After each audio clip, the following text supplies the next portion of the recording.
Hello everybody, welcome to the Kaiju Cave. This is Sethasaurus Rexx, and I'm going to do my first ever movie review in light of the 2019 Godzilla King of the Monsters movie.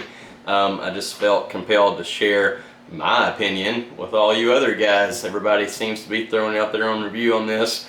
And this was a great moment, probably one of the greatest moments in Godzilla history, if you want to get really technically arguable about it. I mean, I think this is up there with any other film. Took a while to digest this movie and really collect my thoughts on it, and I'm just going to go through some bullet points here and call it my movie review. That's what a review is, right? Some people don't have bullet points. I think I kind of do whenever I'm reviewing a movie. Here we go. First thing I want to talk about was the build-up.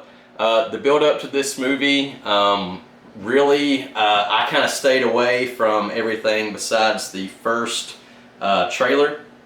The first trailer really got me pumped up. Now, I'm not talking about the teaser, talking about when Godzilla and King Ghidorah smash into each other, and that's the title card. That actually brought me to nostalgia tears. It just came overwhelmingly up in my throat. I thought this movie was really going to take me there, and perhaps that's kind of leading to what I'm going to get to, my point here with the number one bullet point, with the build-up to this movie. The build-up for, like, say, I hate to even compare this, but you got to, it's American Godzilla projects. So the 1998 movie, for example, had a tremendous build-up, had tremendous trailer, build-up and movie tie-ins and everything, yet their big thing was they didn't show the monsters. This one, even though I didn't watch the previews, all of them, I did see the creatures, and their designs looked amazing. Rodan looked great. King Ghidorah looked great. Mothra, I think its updated version was great with the little claw hands, or she had hands, claws, whatever they were. How they could spear other creatures, kind of like Megaguirus or more Batra. They definitely made Mothra more of a contender because he had to be, fighting with King Ghidorah and Rodan and the new MonsterVerse. So the build up to this, for me, after seeing that first trailer, I really had a lot of high hopes, and not saying those hopes weren't broken, because they had a lot of oh my god moments, a lot of holy crap moments, a lot of wow, that was really neat. There also was a lot of wow, I can't believe they said that, wow, really, did you cut off the action for that time? And the build up was good overall for me, because I was very excited to go see this movie. I feel like if you watch every single preview, if you look at every piece of artwork leading up to a movie, it can sway your opinion before. So I went into this with my eyes naked, and drug my beautiful wife there to go see this movie with me, and all in all, it was fun. It was great. The plot, that was my second bullet point here, building from the build up, number one bullet point, to the second bullet point being the plot. Plot's okay, really is captivating on paper, but it really didn't gel that well for me out on the screen. I mean, I really thought that was cool that Monster Zero was from the South Pole, and he's supposed to be like the devil, and he's this evil alien thing, but I wish they would have expanded on that more so than the the Vera, I don't know how you pronounce her last name, Miss Vera from the Bates Motel series, which I'm a very big fan of. She is a tremendous actress, and she didn't even do 1/10 of her acting ability in this Godzilla movie, in my opinion. The Stranger Things gal, she's really good. Those are the two best acting, best actors in that movie by far, in my opinion. The 2014, of course, Bryan Cranston, he's a tremendous actor too, who I really love, but they killed him out in the first act. This plot moves pretty on the level of, maybe eight-year-olds now, like the monsters are all over the earth, and a mad scientist, boom, just presses a big red button and they're all released.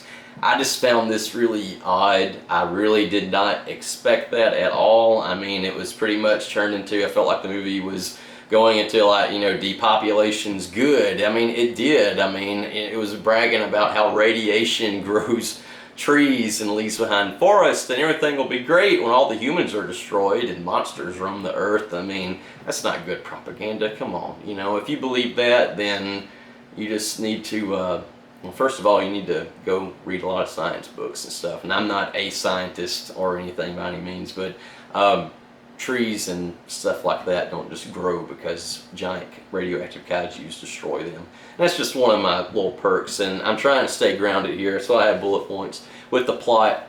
Plot moves enough, briskly enough for a Godzilla movie. You get to the fights. I mean, Godzilla has had many incarnations, and I've had to wait way longer. It moves along just fine. You know, the plot is tying in with the acting, because I'm going to go straight from the plot to the monsters. Now, Godzilla, Mothra, Rodan, King Ghidorah, I really didn't think there was any use for any other critters, but I guess, you know, what do I know? I thought the inclusion of King Kong was really smart. Maybe the inclusion of one more monster just to get crushed by Rodan, Mothra, or King Ghidorah would have been smart, even for Godzilla to do, but instead, like, we got this woolly mammoth guy, we got this spider guy that's supposed to be a ripoff of Kumanga. I thought that was very unnecessary. I really thought it even deviated from the plot as a whole too much. Now maybe that was me just having my heart set on seeing, you know, my favorite Fab Four there, and the best, you know, best Toho monsters in my opinion. I would throw Mega Godzilla in there if I had to pick a top, you know, 4 or 5-ish range. And the monsters look great. Not trying to be negative. King Ghidorah had crazy sick good moments when he spreads his wings all majestic, you know, and you could see his actual rays in the neck lighting up as they released them. I liked that they had the horns of the 91. I really was hoping for the beard, you know, kind of the 64, 65-ish true Showa Ghidorah, but they really did keep the cackling of the heads, and they were all hated each other. I really liked that insane quality about Ghidorah. He's just cackling and crazy, just nutty, spitting his rays out, just all-out destruction. And that happened, you know, in the movie. And you know, maybe I'm just being a little harsh on this movie. I think because my heart was really high hopes after I had a whole week or so to digest it and everything, and really for it to set in. I'm happy I got a Godzilla movie, y'all. I'm happy I got to go see it. I'm happy it had a big budget. I'm happy we're getting King Kong versus Godzilla in 2020, and I couldn't be happier. It's my thing. It's what I'm into. So how could I not really like it at all? But I'll be honest with you, I really do give this movie out of 5 stars. I really think it's 3. And I don't know what that was. It really just could have been better. Anything could always been better, but this could have been better. The monsters fought more than 2014. That's the 3rd bullet point right after monsters was the monster fights. Monster fights were a big improvement over 2014. 2014 had horrible cutaways. Y'all already know the gripes with that. I'm sure, I know everybody's just pleased to have it out there, but we got to gripe about it some, right? So they can get it right in the future. And, you know, I'm not going to pull no punches, you know. I'm just going to be honest and tell you what I thought about the film. Monster fights were good overall. I did not like that Rodan and King Ghidorah, you know, kind of like the cutaway thing in 2014. I thought we were going to get this great aerial battle go on, you know, and then everything just kind of fizzled out. That was kind of a reoccurring theme in this movie. This scene's kind of just fizzled out, just fizzled out into nothing. And you know, King Ghidorah, he really stole the show for me. Maybe I'm being biased, but King Ghidorah was amazing looking on screen. That was the best King Ghidorah design ever, right up there with the original 64. And I'm not too big a fan of the 1991, but that probably for me was the best, seeing King Ghidorah, Godzilla get the top. The Rodan design is very amazing too, really reminiscent of the 1956. Really love that all the monsters have their own color scheme too. And the special effects in this movie, it was great. It was all CGI. I wish there would have been some practical effects in it. I'm a practical effects fan though. maybe it had no place in this 2019 CGI universe. Other than that, though, I mean, if I got to talk about the special effects, we got a lot of good special effects shots. I would have rather seen the monsters in a daytime scene as opposed to all the dark, all the rain, all the smoke, under the water, in the snow, for God's sakes. Come on. I mean, Skull Island had some of the really, really best shot fight scenes in the Monsterverse so far, because you got to see it a lot at the sun setting and, you know, midday. At least one midday shot would have even been great. In Pacific Rim, the midday battle really stands out, and the Oni Baba, the crab monster in Pacific Rim, it had a daytime you know, dream sequence there. Pacific Rim did very well in the nighttime shots because they really shot the helicopters with the beams of light going down into the darkness amongst the rain and everything. Very good. Pacific Rim's really underrated. Pacific Rim is right there beside this movie, Godzilla King of the Monsters, as far as special effects too, and arguably has better special effects, in my opinion. Final thoughts, bad and the good.